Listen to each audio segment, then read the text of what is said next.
حضرت یونس علیہ السلام کو مچھلی نے عصر کے وقت اپنے پیٹ سے باہر نکالا تھا. یونس علیہ السلام نے دعا مانگی تھی کہ اے اللہ مجھے اس مچھلی کے پیٹ سے نجات عطا فرما دے.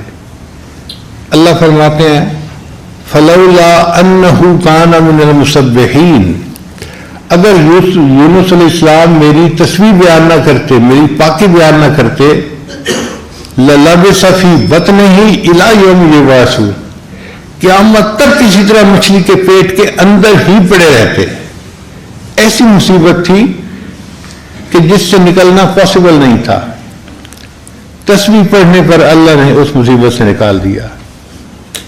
تو اللہ نے فرمایا میرے محبوب کے امتیوں، تم عصر کی نماز پڑھو گے، جس مچھلی کے پیٹ میں پھنسے ہوگے میں تمہیں بھی نجات دے دوں گا اور تم اس سے نکل جاؤ گے. کئی دفعہ کاروبار بھی مچھلی کا پیٹ بن جاتا ہے. ایسے بندہ قرضے میں پھنس جاتا ہے، نکلنے کی صورت نظر نہیں آتی.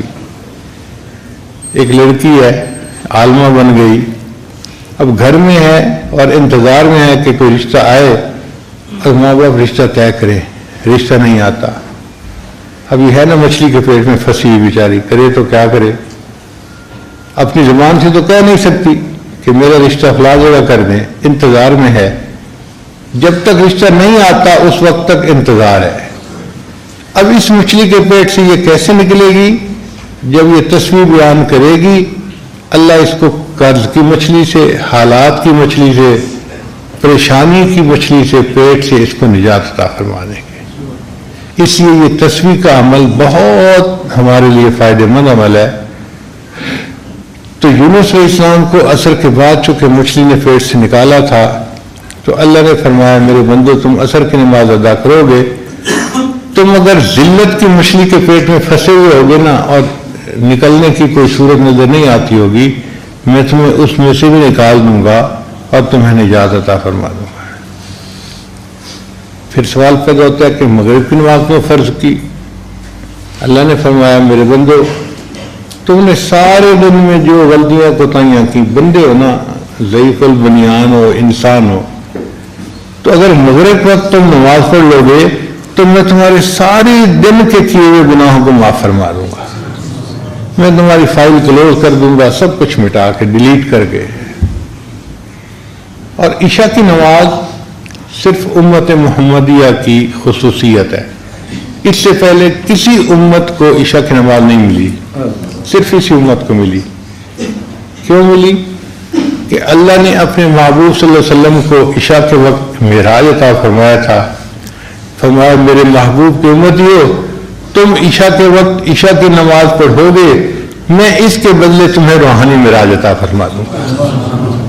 اس لیے یہ 5 نمازیں ہم پر اللہ کا احسان ہے جو اللہ نے فرض فرمائی اور ہمیں پڑھنے کی توفیق عطا فرمائی.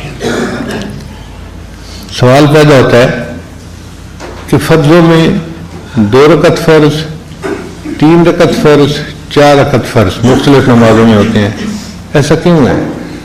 1 رکعت فرض کیوں نہیں؟ یا کچھ اور تعداد کیوں نہیں؟ علماء نے اس کا جواب لکھا.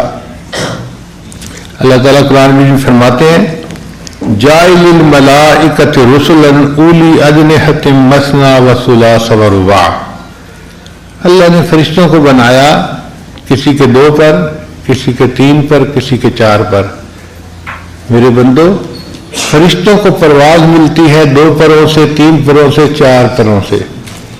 تم میرے بندے ہو، تم نماز ادا کرو گے، اس کی رکعتیں 2، 3 اور 4 ہوں گی فرض، اور ان فرضوں کی رکعتوں کے ادا کرنے پر تمہیں میری طرف روحانی پرواز نصیب ہو جائے گی. پھر ایک سوال پیدا ہوتا ہے کہ صبح سے لے کے عشاء تک کی نمازوں میں 17 رکعتیں فرض واجب کیوں ہیں؟ یہ 17 رکعتیں بنتی ہیں 2 فجر کی، 4 ظہر کی 6، پھر 4 عصر کی 10، پھر 3 مغرب کی 13 اور 4 عشاء کی، تو 17 رکعتیں ہو گئی. تو 17 رکعتیں فرض کیوں ہیں؟ علماء نے جواب دیا کہ اللہ تعالیٰ نے معراج میں اپنے محبوب کو 17 چیزوں کی سیر کروائی تھی. 7 آسمان، 8 جنتیں، تو کتنے ہو گئے؟ 8 اور 7 اور 1 عرش اور 1 کرسی. تو 17 رکعتوں کی سیر کروائی تھی. اس کے بدلے اللہ نے ہمیں 17 رکعتیں عطا فرمائی. میرے بندو، تم 17 رکعتیں ادا کرو گے، میں بھی تمہیں روحانی نعمتوں کی سیر روحانی طور پہ کروا دوں گا.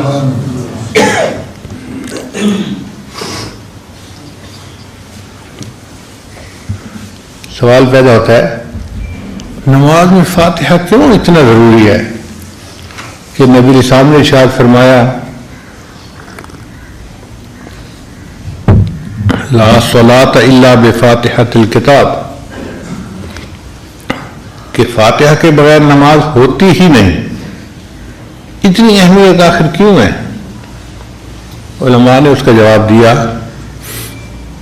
کہ اللہ تعالیٰ نے جو کچھ ساری آسمانی کتابوں میں اتارا اس کا خلاصہ اللہ نے قرآن مجید میں اتار دیا، اور جو کچھ اللہ نے پورے قرآن پاک میں اتارا اس کا خلاصہ اللہ نے سورہ بقرہ میں اتار دیا، اور جو کچھ اللہ نے سورہ بقرہ میں اتارا اس کو اللہ نے سورہ فاتحہ میں اتار دیا. اس لیے فاتحۃ الکتاب، جیسے دروازہ ہوتا ہے نا کمرے کا، تو اللہ نے اس کو کتاب کا دروازہ بنا دیا ہے. نچوڑ آ گیا تمام آسمانی تعلیمات کا.